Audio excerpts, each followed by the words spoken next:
Life is full of choices. But what about death?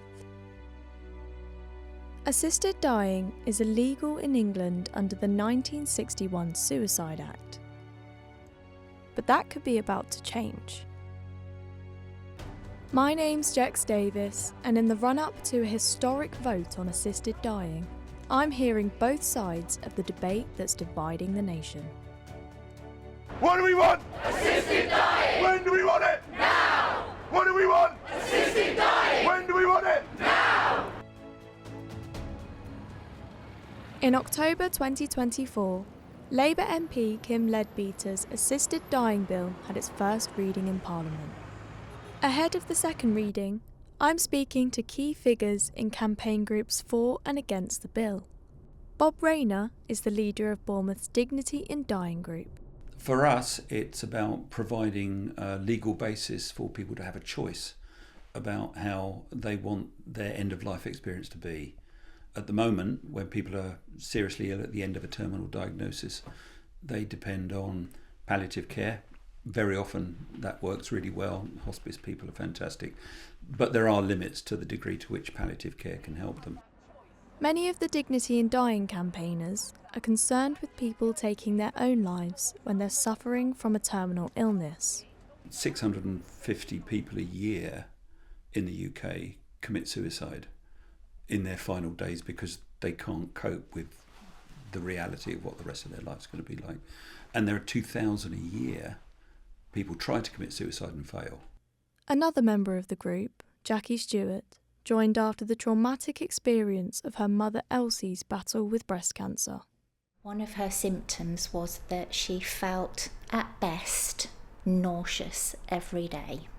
At worst, she was vomiting a lot.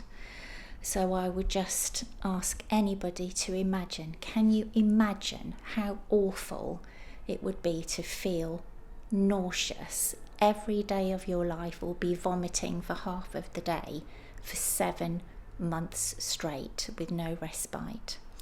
And palliative carers, those in the medical profession will say, well, what about anti-sickness drugs? My mum had every single anti-sickness drug going, and it made absolutely no difference. So her existence was utterly miserable for all of that time, and she just kept on asking to be let go. And if I could have, in a heartbeat, I would have given her whatever injection or anything to remove her suffering. I love my mum so much, but I just wanted her to be out of her suffering. And it's nearly 10 years ago now that my mum passed away. And there's barely a day where I don't think of it and it doesn't still affect me. To qualify for assisted dying under Kim Leadbeater's bill, a person must be over 18, have a terminal illness with a life expectancy of 6 months or less, and mental capacity. This would have to be approved by 2 doctors and a High Court judge.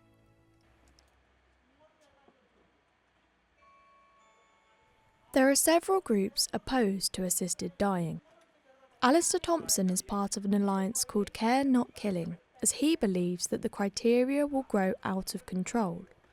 The evidence from around the world shows how systems expand and creep over time. So Oregon, when it first started, overwhelmingly it was focused on people with a terminal cancer diagnosis who, if they couldn't get the pain medication, would be in pain. It now includes arthritis, gastroenteral conditions which aren't terminal. In Netherlands and Belgium are probably the most extreme examples, where terminally ill, mentally competent adults now includes non-mentally competent children and babies, profoundly disabled babies with conditions like spina bifida, includes people with mental health problems.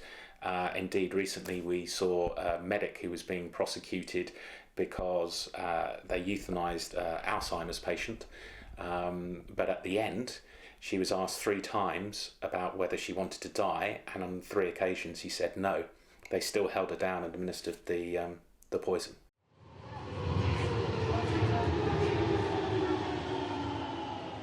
Today is the day. It is the second reading of Kim Leadbeater's Private Members' Bill on Assisted Dying.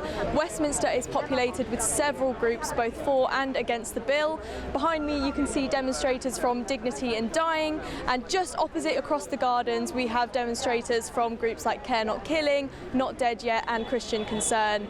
Everyone is very, very apprehensive of what is going to happen this afternoon, whether the bill will be passed to the next stage.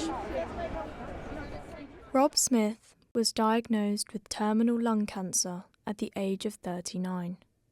He'd moved to Queensland, Australia 2 years before he found out he had cancer, and assisted dying became legal just months after his diagnosis. Rob chose to end his life in August last year, 4 days before his 40th birthday. His sister Liz is campaigning for people like Rob to have the same choice here in England.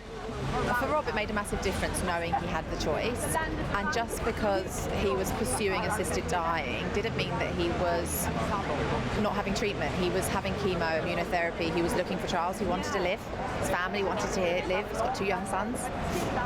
And so after he died, his death, although obviously a tragedy for our family, was peaceful and painless. He chose a song he wanted to listen to, and after that I got home and I just thought, what would have happened to him here? How bad would it have got?